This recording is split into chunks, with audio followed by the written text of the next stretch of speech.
तो चलिए आज एक बहुत ही प्राचीन और विशाल गाथा में गोता लगाते हैं। ये कहानी है देवों और असुरों के बीच हुए एक जबरदस्त संघर्ष की, जिसका सिर्फ एक ही नाम था, अमरता। आइए देखते हैं कि इस महागाथा की जड़ें कहाँ से जुड़ी हैं। लेकिन ठहरिए, इस कहानी की गहराई तक पहुंचने के लिए ना हमें सबसे पहले इसके सबसे नाटकीय पल पर गौर करना होगा। एक ऐसा सवाल जिसके जवाब में पूरे ब्रह्मांड का भविष्य छिपा था। आखिर ऐसी क्या नौबत आ गई कि भगवान शिव को सृष्टि का अंत कर देने वाला वो भयानक विष पीना पड़ा। हर बड़ी कहानी की शुरुआत अक्सर एक छोटी सी घटना से होती है, और इस महागाथा की शुरुआत हुई एक भावना से, अहंकार। देवों के राजा के घमंड से पैदा हुआ बस एक छोटा सा अपमान, जिसने सब कुछ बदल कर रख दिया। किस्सा शुरू होता है ऋषि दुर्वासा से, जो भगवान शिव के क्रोध का ही एक रूप माने जाते थे।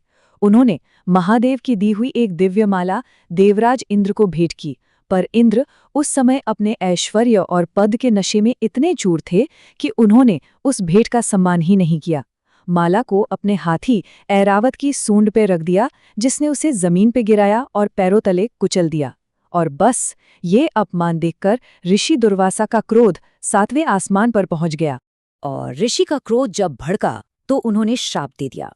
उन्होंने गरजते हुए कहा, मूर्ख इंद्र, ये सिर्फ एक माला का अपमान नहीं, ये स्वयं महादेव का अपमान है। मैं तुम्हें श्राप देता हूं कि स्वर्गलोक श्रीहीन हो जाएगा। और इस श्राप के लगते ही देखते स्वर्ग का सारा वैभव, सारी शक्ति, सारा सौभाग्य, सब कुछ गायब होने लगा। इस एक श्राप का नतीजा बहुत भयानक था। इसने ब्रह्मांड में शक्ति का पूरा संतुलन ही बिगाड़ कर रख दिया। देवता शक्तिहीन हो गए, बिल्कुल कमजोर। और इसी मौके का फायदा उठाकर असुर राजा बलि ने अपनी सेना के साथ देवलोक पर हमला कर दिया। बेचारे कमजोर पड़ चुके देवता ये युद्ध हार गए और स्वर्ग पर असुरों का राज हो गया। तो अब अपनी शक्ति और अपना घर सब कुछ खो चुके हताश देवता मदद के लिए पहले ब्रह्मा जी और फिर भगवान विष्णु के पास पहुंचे। और यहीं से कहानी में एक ऐसा मोड़ आता है जिसकी किसी ने कल्पना भी नहीं की थी। एक ऐसा मोड़ जहां जिंदा रहने के लिए दुश्मन को भी गले लगाना पड़ता है। भगवान विष्णु ने एक ऐसी सलाह दी जो सुनने में तो नामुमकिन लग रही थी, पर वही एकमात्र रास्ता था। उन्होंने कहा, इस समय काल असुरों के साथ है। कूटनीति यही कहती है कि जब जरूरत पड़े तो दुश्मन को भी दोस्त बना लेना चाहिए। सोचिए, उन्होंने देवों को अपने कट्टर दुश्मनों यानी असुरों से हाथ मिलाने की सलाह दी। पर इतने बड़े दुश्मन आखिर साथ क्यों आते? वजह थी एक साझा लक्ष्य, क्षीर सागर का मंथन करके अमृत निकालना, यानी अमर होने का वरदान पाना। देवों ने असुरों को लालच दिया कि अगर वो इस बड़े काम में मदद करेंगे तो अमृत में उनको भी हिस्सा मिलेगा। और भाई, अमर होने का लालच भला कौन छोड़ सकता था? असुर राज बलि तुरंत मान गए। और इसके साथ ही शुरू हुआ इतिहास का शायद सबसे बड़ा जॉइंट वेंचर। देव और असुर, जो हमेशा एक दूसरे के खून के प्यासे थे, एक ही लक्ष्य के लिए साथ आए। और शुरू हुआ सागर मंथन का वो विशाल काम जिसकी कल्पना करना भी मुश्किल है। जरा इस पूरे सेटअप को सोचकर देखिए। मथनी बनाया गया विशाल मंदार पर्वत को रस्सी बने नागराज वासुकी, जिन्हें पर्वत के चारों ओर लपेटा गया। लेकिन जब इतना भारी पर्वत समुद्र में डूबने लगा तो एक बार फिर भगवान विष्णु ने ही आकर सबको संभाला। उन्होंने एक विशाल कछुए का यानी कूर्म अवतार लिया और पर्वत को अपनी पीठ पर थाम लिया। तब जाकर ये मंथन शुरू हो पाया। सब बड़ी बेसब्री से अमृत का इंतजार कर रहे थे। लेकिन जैसे ही मंथन शुरू हुआ, समुद्र से सबसे पहले अमृत नहीं बल्कि मौत का दूसरा नाम निकला। एक भयंकर जहरीला विष, हलाहल। ये इतना खतरनाक था कि कहते हैं इसकी गर्मी से ही पूरी सृष्टि जलकर राख होने लगी थी। चारों तरफ हाहाकार मच गया, कोई रास्ता नहीं सूझ रहा था। तब सब देवता और असुर मिलकर भगवान शिव की शरण में गए और सृष्टि को बचाने के लिए महादेव ने एक पल भी नहीं सोचा और उस पूरे विष को पी लिया। लेकिन देवी पार्वती ने अपनी शक्ति से उस जहर को उनके गले से नीचे नहीं उतरने दिया। विष उनके कंठ में ही ठहर गया, जिससे उनका गला नीला पड़ गया। और इसी महान त्याग के कारण भगवान शिव का एक नाम पड़ा, नीलकंठ।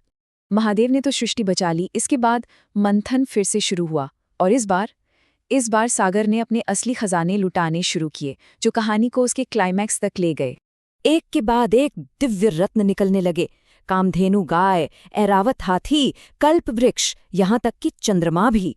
और सबसे बड़ी बात, धन और सौभाग्य की देवी माँ लक्ष्मी प्रकट हुईं, जिनके आते ही देवलोक फिर से वैभव से भर गया। और फिर आखिर में जिसका सबको इंतजार था, भगवान धन्वंतरी अपने हाथों में अमृत कलश लेकर प्रकट हुए। वो पल आ गया था, अमृत सामने था, लेकिन अब शुरू हुई असली लड़ाई। वादा तो बराबर बांटने का हुआ था, पर शक्तिशाली असुरों के सामने देवों की क्या चलती। असुरों ने एक पल की भी देरी नहीं की, धन्वंतरी के हाथ से अमृत कलश छीना और भागने लगे।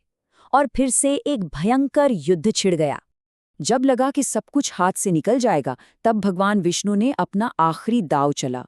उन्होंने रूप लिया मोहिनी का, एक ऐसी दिव्य सुंदरी जिसका सौंदर्य इतना जबरदस्त था कि देव और असुर सबके सब अपना युद्ध भूलकर बस उन्हें देखते ही रह गए।